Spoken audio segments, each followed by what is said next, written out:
Welcome to Thin Blue Whiskey Mash Madness.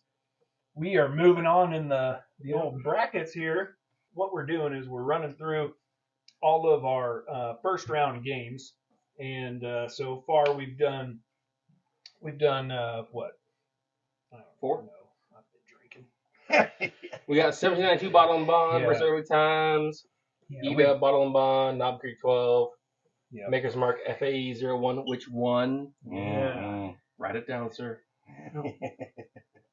Versus Belmead. And then the Four Roses versus the Calumet 16. So we started this bad boy with 16. I'll be putting the bracket as we go into each of the videos here. But right now, in the Elite 8, we've got 1792 up against the Knob Creek 12. Mm-hmm.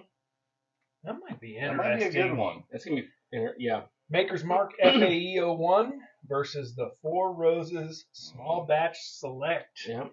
Looking forward to that. Oh, that one's going to be interesting too, because I'm telling you, that is. I've got my prediction coming out of that bracket, and I said it a long time ago, which one I thought was going to come out of there with those. But you thought it was going to be the Bell Mead, I think. Well, if the Maker's Mark beat it, I have a feeling the Maker's Mark's going to run that side. It's just delicious. Well, Jay, what do we got today? Well, we've got some Old Rip and a little keeper bottle because I went on an eeny, meeny, miny, mo quest one night because I was already maybe inebriated and lit a fire because the wife was out of town and I had no kids at the house. So I picked a random open bottle and pulled a mostly full bottle of Old Rip out of the cabinet. And I was like, well, I can't really kill the whole thing. So I poured 8 ounces into a bottle and saved it for later. Well, we decided on the Mash Madness. Oh, you about got us sued. I was going to get sued. So Mash Madness. And we were going through whiskeys and Antique 107 came up and I was like, oh shit, I got some Old Rip 10 at the house. The bottle is somewhere. So you get the nasty handwritten keeper bottle instead of the dusty, gross bottle. Just trust us when we say that's what's in it. Oh, yeah. That's what it is. So we've got this, all right, like asterisks. This is the Kansas 2022 Kansas Select. Yeah. Single barrel Weller 107. Jimmy, I know this is nothing why you're about, why you're my IT guy. This is how I repay you. Well, I very much appreciate it. You guys are making this, the build-up has been pretty impressive. So It's jump in and see what it's all about. All right, Weller 107 Kansas Select versus Weller 107 age 10 years, right? Is that? Yeah. That's good already. I really hope it doesn't let me down. That's good so far. That is Man, it's cherry Yep. and oak. I haven't picked that up on hardly any of the other ones we've been kind of battling. I'm usually a drink first and then go to the second one, but I can't. I'm going to leave that in there because that's delicious. I want to take a bath now. God, both of those are good. All right, I'll admit I am a Buffalo Trace fanboy. It's not bad. Literally everything that Buffalo Trace does, people love it or they hate it. And I'm the hater. And I love it. We've got the lover and the hater in the same group. These are both awesome. They smell great. Yeah. It's this. Am I a fanboy to the point that I will pay secondary market for their crap? No, Not absolutely quite there yet. Fantastic. No. But what they do is phenomenal. They've got great whiskey. It sucks the secondary market kind of diluted it. And has basically chosen Buffalo Trace. Yeah. As to be the kind of the spokesperson of the secondary market. Yeah. I don't even want to start drinking. All right. I got a prediction on not a prediction of which one's which. No, I don't, because I don't know. I know which one I prefer on the nose. Okay.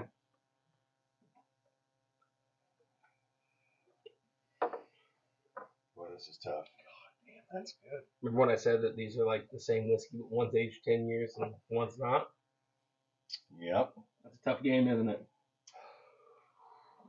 Just happy to be in, Coach. I still get okay. Do you get cherry on whatever the right one? Not as much. Not as much, not as but much. it's very faint. It's dried fruit, but you can't Yeah. really tell what it is. Yeah, it's more. I don't know if it's more. It's not necessarily cherry, but it's still a really light red fruit. Had you guys not told me, obviously they're two separate things. The aging, they taste very similar, and for all the right reasons. So now I can imagine in you guys' head, you're trying to pull out the little nuances, the little, what is the separating factor after 10 years or whatever the aging difference is. I think these even the same mash, and they're identical whiskeys other than age. Man, And where they're at in the Rick House. they're both good. They're really good. Mm-hmm. Can't have ties and Mash Madness. I know which one I prefer. Yeah, I've made a selection. Going with my gut. First impression always wins. Okay, here's the thing. For me, for my palate, I will say both delicious. I would drink either one of these at any point in time. Certainly. But in picking the better one of the two, for my palate, it wasn't really close. Was it close for you? To me, they're my pick is the left one. the nose. The nose on that is amazing. The cherry oak that come off of that is, and then the palate, it's just richer. It's deeper. I'm telling you, if that's the Kansas, I hope it's the old Rip 10. Me too, but I'm telling you, if that's the Weller 107 Kansas pick, bravo to the state of Kansas. Yep. I like the nose as well. That one far and away. But since we're going to let Jay be the tiebreaker. Okay, yep. I went with the right. First tiebreaker of the Mike and I did not side together. This is the first time, and looking back at the matchups, I'm really surprised we've been on the same page every time. I am too, because ordinarily we are clearly not. But, well, Jay. Oh, boy. Here we go. All right, it's got to be the left glass. I can't do the. Okay. It's more round. It is. It's sweeter. Like, to me, sweetness. It's not like sugar sweet, but it's like overall. It did have a really like soft really sweetness full, that just kind of falls into the whole thing. My palate likes the oak influence. That to me had more oak influence. Yeah, I would say. Like I said, I've never had any old Rip 10s. The only time I've had that particular Weller 107, believe it or not, it's down a little bit, but I've been smoking a cigar, which definitely changes the flavors. That was all that survived that night because I sat outside and literally sat by a campfire, smoked a cigar, and drank an entire bottle. Well, if that's the old Rip 10, I can tell you, I can understand why you killed that. Yep, I murked it. Well, I'm dying to know now. All right, what are we doing? So, pink. You guys were pink. It's pink. Look at that. Look at that. I'm not. Having not had it, I'm not shocked at that. Yeah. It just seemed deeper and more oak influence, which I'm gonna assume is the 10 years. On the nose, that one was very, very fulfilling. So what about it? So what about the Weller kind of put that one over the top for you? I don't know. I felt like it was maybe just a little easier, a little smoother. I couldn't pick out all of the different things like I could with the Rip 10.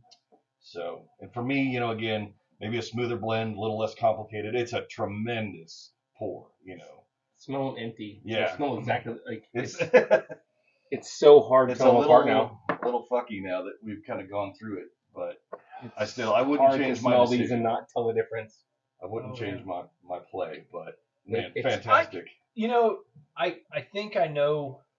I can see why you picked the right glass, and just like you said, it seems like, and I kind of hit on it in our old-fashioned video. This one, you tend to get a little bit more of picking out the specific things, like the oak and the cherry specifically. Yeah. But this one just rounded it all up Like it just seemed more round. I don't know why that is. It's younger. It is. It shouldn't be that. I mean, it's kind of the opposite of what I thought that I guess, more smooth, a little more, well cured would be the longer aged. Mm-hmm. But, hey, man, you like what you like. Yep. That's It's interesting. not what you like. Yeah. So, Old Rip moving on, Mhm. and it's going to have the winner of Russell's 13 and Old Ooh. Forester 1920. Good night. God, this is a doozy coming up. Potential the Elite Eight matchup. Big money games coming Yeah. up soon. We're looking at a potential Old Rip 10 versus a Russell's 13. Mhm. I'm not.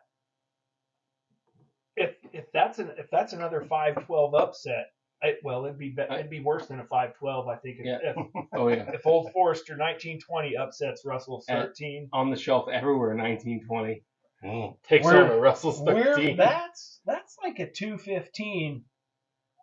That's like a big. 215 upset right there. I will say though, the next four are pretty strong as well. It's gonna be interesting. You guys got to keep tuning back in. Yeah. We'll keep you updated. Now this is getting good already. I'm already seeing I'm already anticipating matchups, which I'm gonna get. Oh, and that's why I've never won like the Espins Yeah. like bracket challenge, because my anticipations are always wrong. Yep. I'm looking forward to this big time. So all right, Old Rip 10 moving on. All right. Barely, both It- delicious, but yeah, for Jay and I's palate, it definitely was the winner. Jimmy prefers the Weller though. Yeah, the So outlier there you of the go. group. We'll see right here for the remainder of the tournament coming up really quick. Russell's 13, Old Forester 1920 will be up next. We'll see you guys right here at Thin Blue Whiskey.